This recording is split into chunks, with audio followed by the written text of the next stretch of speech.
ദൈവതിരുനാമത്തിന് മഹത്വമുണ്ടാകട്ടെ. കർത്താവായ യേശു ക്രിസ്തുവിൻ്റെ നാമത്തിൽ നിങ്ങൾക്കേവർക്കും എൻ്റെ എളിയ സ്നേഹവന്ദനം. നിങ്ങൾ ഹെൻറി ഫോർഡിനെ കുറിച്ച് കേട്ടിട്ടുണ്ടോ? ലോകമെമ്പാടുമുള്ള ഫോർഡ് കാറുകളുടെ എല്ലാം ഉടമസ്ഥൻ. ഫോർഡ് കാർ തുടങ്ങിയ കമ്പനി തുടങ്ങിയ അതിൻ്റെ എല്ലാമായ എൻ്റെ ഉടമസ്ഥൻ. അദ്ദേഹം ഒരിക്കൽ അയർലൻഡിൻ്റെ തലസ്ഥാനമായ ഡബ്ലിൻ സിറ്റിയിൽ ഒരിക്കൽ അദ്ദേഹം ഒരു ഹോട്ടൽ മുറിയിൽ താമസിച്ചു.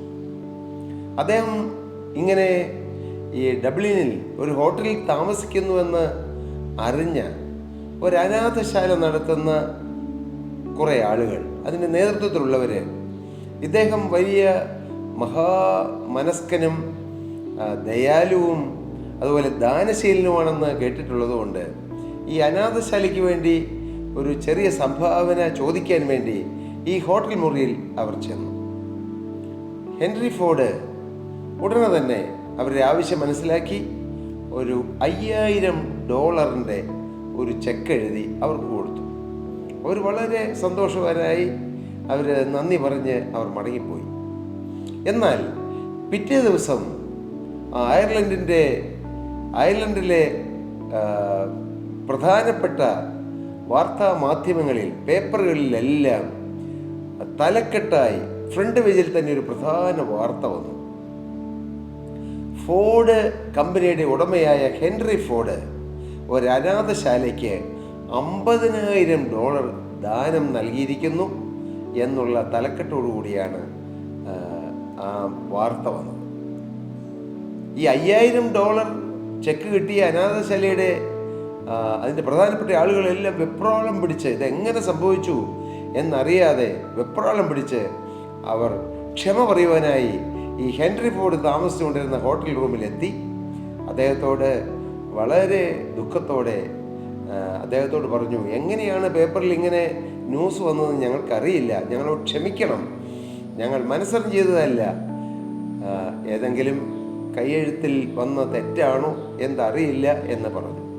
നാളെ രാവിലത്തേക്ക് ഞങ്ങളുടെ ഭാഗത്താണോ അതോ പ്രസിൻ്റെ ഭാഗത്താണോ തെറ്റ് വന്നതെന്ന് ഞങ്ങൾ നാളെ തന്നെ വിവരം അന്വേഷിച്ച് അങ്ങയോട് പറഞ്ഞുകൊള്ളാമെന്ന് വളരെ ക്ഷമാപണത്തോടെ പറഞ്ഞു.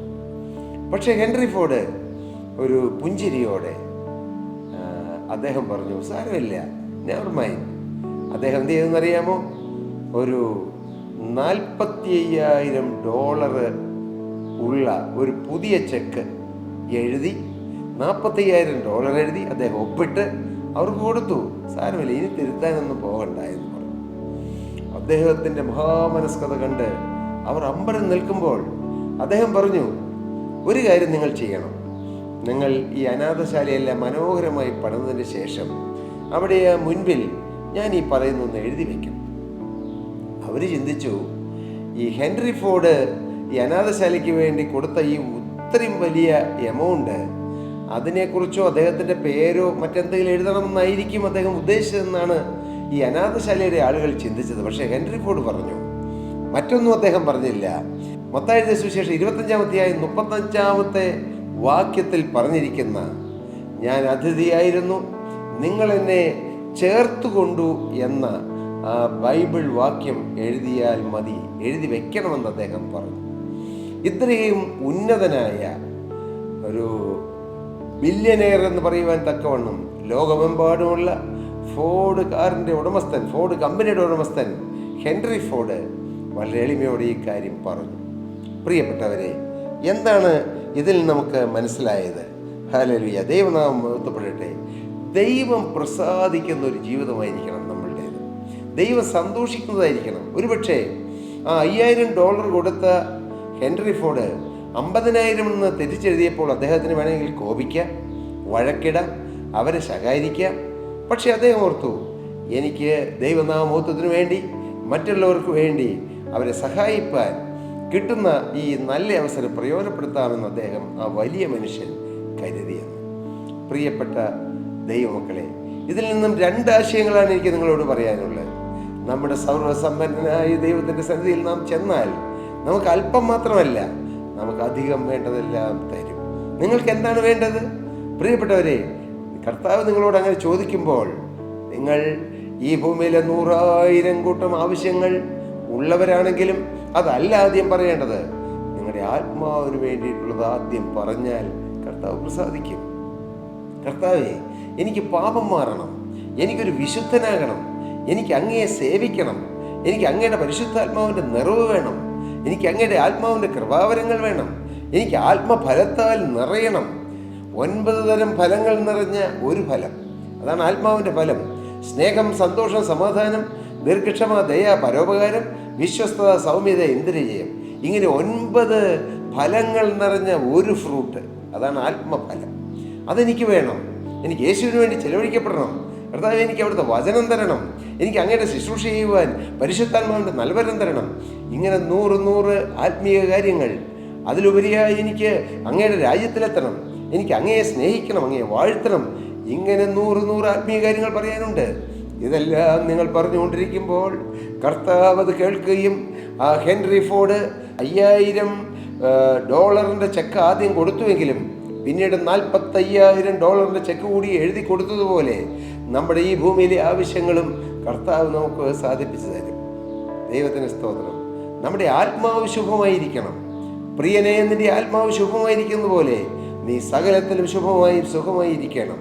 നമ്മുടെ ആത്മാവിൻ്റെ ശുഭതയാണ് ഏറ്റവും ഇമ്പോർട്ടൻ്റ്. നമ്മുടെ ജീവിതം മാറുക എന്നുള്ളതാണ് ഏറ്റവും പ്രാധാന്യമർഹിക്കുന്ന കാര്യം. ജീവിതം മാറാതെ നമുക്ക് ഈ ഭൂമിയിൽ എന്തെല്ലാം കിട്ടായാലും അതുകൊണ്ട് എന്താണ് പ്രിയരെ പ്രയോജനം? ഞാൻ നിങ്ങളോട് ചോദിക്കട്ടെ, നിങ്ങൾ ആവശ്യക്കാരാണ്, രോഗികളാണ്, കടബാധയിൽ കഴിയുന്നവരാണ്.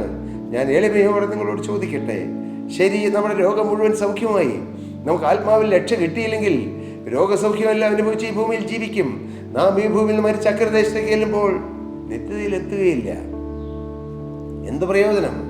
ഒരു മനുഷ്യൻ സർവ്വ ലോകവും നേടിയിട്ടും തൻ്റെ ആത്മാവിനെ നഷ്ടപ്പെടുത്തിയാൽ അവന് എന്ത് പ്രയോജനം? ഒരു പ്രയോജനമില്ല. ഈ ഭൂമിയിലെ താൽക്കാലിക ജീവിതത്തിൽ നാം എന്തെല്ലാം നേടിയാലും അതൊന്നും ശവക്കുഴിക്ക് അപ്പുറത്തേക്ക് നിലനിൽക്കുന്നതല്ല. എന്നാൽ യേശുക്രിസ്തുവിന് വേണ്ടി ഒരു ചെറുവിരൽ അനക്കിയാൽ, യേശുക്രിസ്തുവിൻ്റെ നാമത്തിൽ ഒരു പാനപാത്രം വെള്ളം ഒരു പാവപ്പെട്ട ദൈവത്തിന് കൊടുത്താൽ, ഒരു കസേര ദൈവവേലയ്ക്ക് വേണ്ടി ഇട്ടുകൊടുത്താൽ, ഒരാളെ ദൈവവേലയിലേക്ക് ദൈവത്തിന് വചനം കേൾക്കാൻ വിളിച്ചുകൊണ്ട് വന്നാൽ, ഒരു വണ്ടി ഓടിച്ചാൽ, ഒരാളെ ഒന്ന് ഡ്രോപ്പ് ചെയ്താൽ, ഒരാളെ ഒന്ന് പിക്കപ്പ് ചെയ്താൽ എല്ലാം ദൈവസ്ഥിതിയിൽ വിലയേറിയ പ്രതിഫലം കിട്ടുന്നതിന് അത് യോഗ്യമായി കർത്താവ് വേണം. എൻ്റെ പ്രിയപ്പെട്ടവരെ, എന്താണ് നിങ്ങളുടെ ജീവിതത്തിലെ സുപ്രീം പ്രയോറിറ്റി? നമ്മുടെ ജീവിതത്തിലെ ഏറ്റവും പ്രധാനപ്പെട്ട കാര്യം എന്താണ്? ഈ ലോകത്തിൽ നശിച്ചു പോകുന്നതാണോ? നമ്മുടെ കർത്താവായ യേശുക്രിസ്തു പറഞ്ഞു, നിങ്ങൾ ഭൂമിയിലുള്ളതല്ല ഉയരത്തിലുള്ളത് ചിന്തിപ്പീൻ. ഹല്ലേലൂയ. ഭൂമിയിലുള്ളത് ചിന്തിച്ചുകൊണ്ട് നമ്മുടെ ജീവിതം നഷ്ടപ്പെടുത്തി കളയരുത്. അതുകൊണ്ട് ഭൂമിയിലുള്ള ഒരു കാര്യം വേണ്ടെന്നാണോ? വേണം. നമുക്ക് രോഗസൗഖ്യം വേണ്ടേ? തീർച്ചയായും വേണം. സാമ്പത്തികമായി നമുക്ക് അഭിവൃദ്ധി വേണ്ടേ? തീർച്ചയായും വേണം. നമ്മുടെ കടബാധ്യതകൾ മാറണ്ടേ? വളരെ ശരി, അത് വേണം. നമുക്കൊരു വീട് പണിയണ്ടേ? എന്നും വാടക വീട്ടിൽ കഴിഞ്ഞാൽ മതിയോ? പോരാ, നമുക്കൊരു വീട് വേണം. നമ്മൾ വിവാഹം കഴിക്കണം, കുഞ്ഞുങ്ങൾ ഉണ്ടാകണ്ടേ? ഒന്നും ദൈവം തടസ്സമല്ല. എല്ലാം വേണം. എന്നാൽ ഈ ഭൂമിയിൽ എല്ലാം സാധിച്ചിട്ടും ആത്മാവിൻ്റെ കാര്യം നഷ്ടപ്പെട്ടാൽ എല്ലാം വ്യർത്ഥം. അതുകൊണ്ടാണ് പാട്ടുകാരൻ പാടിയത്, ആത്മാവിനെ കരുതിടാതെ അന്തമോർക്കാതെ എവിടേക്കോ നിൻ യാത്ര ഇപ്പോൾ. മകനെ, എവിടേക്കാണ് നിന്റെ യാത്ര ഇപ്പോൾ? ഒടുവിലെന്താകും? അവസാനം എന്താകും? എന്തെന്താകും? നമ്മൾ ചിന്തിക്കുന്നുണ്ടോ? ചിന്തിക്കണം. അത് ചിന്തിക്കാനാണ് ഒരു ആയുസ് നമുക്ക് തന്നിരിക്കുന്നത്. അത് ചിന്തിക്കാനാണ് നമുക്ക് നല്ല ബുദ്ധി തന്നിരിക്കുന്നത്. അത് ചിന്തിച്ച് അതിന് ഉത്തരം കണ്ടെത്തണം. ഞാൻ എളിമയോട് ചോദിക്കട്ടെ, ഇന്ന് ഈ വാക്കുകളെ കേൾക്കുന്നവരോട് ചോദിക്കട്ടെ, നിങ്ങളുടെ ജീവിതം യേശുവിന് കൊടുത്തോ? യേശുവിൻ്റെ കരങ്ങളിലേക്ക് നിങ്ങളുടെ ജീവിതം കൊടുത്തോ? ഞാൻ പറഞ്ഞു വന്നത്, നമ്മുടെ ആവശ്യങ്ങളിൽ കൂടിയിരിക്കുന്ന ഒരു ദൈവമുണ്ട്. മാത്രമല്ല, ഈ ഹെൻറി ഫോർഡ് ചെയ്തതുപോലെ നാം മറ്റുള്ളവർക്ക് വേണ്ടി കൊടുക്കുന്നുണ്ടോ? വാങ്ങിക്കുന്നവല്ല. പണ്ട് ആരോ പറഞ്ഞതുപോലെ തൂമ്പയുടെ സ്വഭാവം കാണിക്കരുതെന്ന്. എന്താണ് തൂമ്പയുടെ സ്വഭാവം? തൂമ്പ ഇങ്ങ് കളച്ചാൽ ഇങ്ങോട്ട് പോരട്ടെ എന്നേ ഉള്ളൂ. എന്നാൽ തൂമ്പയുടെ സ്വഭാവമല്ല വേണ്ടത്. നാം ഉള്ളതിൽ നിന്ന് മറ്റുള്ളവരെയും സഹായിക്കണം, ഉള്ളതിൽ നിന്ന് മറ്റുള്ളവർക്കും കൊടുക്കണം, കർത്താവിൻ്റെ മഹത്വമുള്ള വേലയ്ക്ക് കൊടുക്കണം. എൻ്റെ പ്രിയപ്പെട്ടവരെ, ഞാൻ എൻ്റെ സഹോദരൻ്റെ സ്ഥാപനത്തിൽ ഇന്ന് ഒരു എക്സിക്യൂട്ടീവ് ഡയറക്ടറായിട്ട് ജോലി ചെയ്യുന്നു. എന്നാൽ 37 വർഷം മുമ്പ് എൻ്റെ സഹോദരൻ ഒരു കൊച്ചു സ്ഥാപനം, അത് ഞങ്ങൾ 3 ബ്രദേഴ്സുണ്ട്, 1-2 ജോലിക്കാരുണ്ട്. ഒരു കൊച്ചു റൂമിൽ 290 സ്ക്വയർ ഫീറ്റുള്ള ഒരു കൊച്ചു റൂമിൽ ആ സ്ഥാപനം തുടങ്ങുമ്പോൾ അതിൻ്റെ 1 വർഷം കഴിഞ്ഞപ്പോൾ ഞാൻ അതിൻ്റെ ഒരു മാനേജറായി അപ്പോയിൻറ്റ് ചെയ്യപ്പെട്ട സമയത്ത് ഞാൻ ആദ്യമായി 3500 രൂപയാണ് ശമ്പളം വാങ്ങിയത്. 3500 അന്ന് അത് വലിയ തുകയാണ് തീർച്ചയായും. അന്നത്തെ സാഹചര്യം വെച്ചത് ഏറ്റവും നല്ലൊരു തുകയായിട്ട് ഞാൻ കരുതുന്നു. പക്ഷേ ആ 3500 രൂപയും ആദ്യം മുഴുവൻ എൻ്റെ കർത്താവിൻ്റെ വേലയ്ക്ക് വേണ്ടി സമർപ്പിച്ചു. 1 രൂപ പോലും എടുത്തില്ല. പിന്നീട് ഓരോ മാസവും ആ ചെറിയ എമൗണ്ടിൽ നിന്നും ഒരു 10% എന്ന് ഒരു സ്തോത്രവാഴ്ച കൊടുക്കുന്ന പോലെ 10% ടൈത്ത് പോലും അല്ല കൊടുത്തത്. ചില മാസങ്ങളിൽ 1000 രൂപ കർത്താവിൻ്റെ വേലയ്ക്ക് മാറ്റിവെച്ചു. ഞാൻ നിങ്ങളൊരു സത്യം പറയാം, യേശുക്രിസ്തുവിൻ്റെ നാമത്തിൽ നാം നമ്മുടെ പൈസ ചെലവഴിച്ചാൽ, നമ്മുടെ ശബ്ദം ചെലവഴിച്ചാൽ, നമ്മുടെ സാഹചര്യങ്ങൾ ചെലവഴിച്ചാൽ, നമ്മുടെ ഭവനം വിട്ടുകൊടുത്താൽ, നമുക്കിടെ വാഹനങ്ങൾ വിട്ടുകൊടുത്താൽ ദൈവം അത് അനുഗ്രഹിക്കും. ഹല്ലേലൂയ. ഞാൻ അനുഗ്രഹിക്കപ്പെട്ട നിലയിൽ ജീവിക്കുന്നു. നിങ്ങൾക്കറിയാമോ, അന്ന് ഞങ്ങൾ സഹോദരങ്ങൾ ഒരുമിച്ച് ചേർന്ന് ആദ്യമായി വാങ്ങിച്ചത് ഒരു ബജാജ് ചേതക്ക് പഴയ സ്കൂട്ടറാണ്. ഒരു KRK 68 രൂപ സ്കൂട്ടർ. 37 വർഷം മുമ്പുള്ള കാര്യമാണ് ഞാൻ ഓർക്കുന്നത്. പ്രിയപ്പെട്ടവരെ, അന്ന് ഞങ്ങൾ 3 സഹോദരങ്ങൾ ചുറ്റും നിന്നിട്ട് പ്രാർത്ഥിച്ചു, കർത്താവേ, ഈ സ്കൂട്ടർ അത് അങ്ങയുടെ മഹത്വത്തിന്. എന്തുകൊണ്ടാണ് പറഞ്ഞത്? ഒരു സൈക്കിൾ പോലും വാങ്ങാൻ യോഗ്യത ഉള്ളവരായിരുന്നില്ല ഞങ്ങൾ. എന്നാൽ ഞങ്ങൾക്കൊരു സെക്കൻഡ് ഹാൻഡ് സ്കൂട്ടർ വാങ്ങാൻ ഇടയായി. അന്ന് ഞങ്ങൾ ആ KRK 68 രൂപ സ്കൂട്ടർ കർത്താവിൻ്റെ പാദത്തിൽ വെച്ചു. ഒത്തിരി ദൈവമക്കൾ ആ സ്കൂട്ടറിൻ്റെ പിറകിൽ കയറിയിരുന്നു. പല സ്ഥലങ്ങളിൽ സുവിശേഷ വേലയ്ക്ക് ഞങ്ങൾ അവരെ കൊണ്ടുപോയി. എൻ്റെ പ്രിയരെ, ദൈവം വിശ്വസ്തനാണ്. വീണ്ടും കർത്താവ് ഞങ്ങൾക്ക് വാഹനങ്ങൾ തന്നു. ഇന്ന് എൻ്റെ ചേട്ടൻ നേതൃത്വം കൊടുത്ത് നടക്കുന്ന ഡെൻകെയർ എന്ന സ്ഥാപനത്തിൽ 100 കണക്കിന് വാഹനങ്ങളുണ്ട്. എൻ്റെ വീട്ടിൽ എനിക്കും എൻ്റെ ഭാര്യയ്ക്ക് ഉപയോഗിക്കാൻ വാഹനമുണ്ട്, മക്കൾക്ക് ഉപയോഗിക്കാൻ വാഹനങ്ങളുണ്ട്. ഞാൻ വാഹനത്തിൻ്റെ വലിപ്പം പറയാനല്ല, യേശു ക്രിസ്തുവിന് വേണ്ടി ഒരു ചെറുവിരൽ അനക്കിയാൽ കർത്താവ് മറന്നു പോകുകയില്ല. കർത്താവ് നിങ്ങളെ ഓർക്കും. അതിൽ ഈ 2 സന്ദേശങ്ങളാണ് ഹെൻറി ഫോർഡിൻ്റെ കാര്യത്തെ ആസ്പദമാക്കി എനിക്ക് നിങ്ങളോട് പറയാനുള്ളത്. ഒന്ന്, സർവസമ്പന്നനായ ദൈവം, നമുക്കെല്ലാം തരുന്ന ദൈവം, നമുക്ക് ധാരാളമായി അനുഭവിപ്പാൻ എല്ലാം തരുന്നൊരു ദൈവമുണ്ട്. നിങ്ങൾ മുട്ടിപ്പായി പ്രാർത്ഥിക്കൂ, മടുത്തു പോകാതെ പ്രാർത്ഥിക്കൂ, വിശ്വാസത്തോടെ പ്രാർത്ഥിക്കൂ, തളരാതെ പ്രാർത്ഥിക്കൂ, ലഭിച്ച് കഴിഞ്ഞു എന്ന് വിശ്വസിച്ചുകൊണ്ട് പ്രാർത്ഥിക്കൂ. ഇതെല്ലാം ഞാൻ പറഞ്ഞത് വചനത്തിൻ്റെ അടിസ്ഥാനത്തിലാണ്. അങ്ങനെയെങ്കിൽ നമ്മുടെ ജീവിതം ധന്യമാകും. അതിലെ പോരാ, നാം മറ്റുള്ളവരെ സഹായിക്കുന്നവരാകണം. നമുക്ക് സൗജന്യമായി കിട്ടിയെങ്കിൽ നാം സൗജന്യമായി കൊടുക്കുന്നവരാകണം. എന്താണ് സൗജന്യമായി കൊടുക്കേണ്ടത്? എല്ലാം കൊടുക്കണം. നമുക്ക് സൗജന്യമായി ദൈവത്തിൻ്റെ കൃപ കിട്ടിയോ, മറ്റുള്ളവരെ ഈ കൃപയിലേക്ക് ആകർഷിക്കണം. സൗജന്യമായി ദൈവത്തിൻ്റെ വചനം കിട്ടിയോ, മറ്റുള്ളവരെ വചനത്തിലേക്ക് കൊണ്ടുവരണം. സൗജന്യമായി രക്ഷ കിട്ടിയോ, ഈ രക്ഷയെക്കുറിച്ച് മറ്റുള്ളവരോട് പറയണം. ഹല്ലേലൂയ. നിങ്ങളുടെ കുടുംബം നരകമായിരുന്നോ, ഇന്ന് സ്വർഗമായോ, നിങ്ങൾ എഴുന്നേറ്റ് സാക്ഷ്യം പറയണം. ഒരു സാക്ഷി മറ്റനേക സാക്ഷികളെ ഉണ്ടാക്കുന്നു, ഉളവാക്കുന്നു എന്ന് ചിന്തകന്മാർ പറഞ്ഞിട്ടുണ്ട്. പ്രിയപ്പെട്ടവർ, ഒരു സാക്ഷി മറ്റൊരു സാക്ഷിയെ ഉളവാക്കുന്നു, അനേകം സാക്ഷികളെ ഉളവാക്കുന്നു. സാക്ഷ്യം അത് ആർക്കും തള്ളിക്കളയാൻ പറ്റുന്നതല്ല. പ്രസംഗങ്ങൾ അത് ആർക്കും പറയാം. പക്ഷേ എൻ്റെ സാക്ഷി എനിക്ക് മാത്രമേ പറയാൻ പറ്റൂ. നിങ്ങൾക്കൊരു സാക്ഷ്യമുണ്ട്, അത് നിങ്ങൾ പറയണം. ഒരു പക്ഷേ യൗവനക്കാരാ, നീ സാക്ഷ്യം പറയുമ്പോൾ അനേകർ ക്രിസ്തുവിലേക്ക് വരും.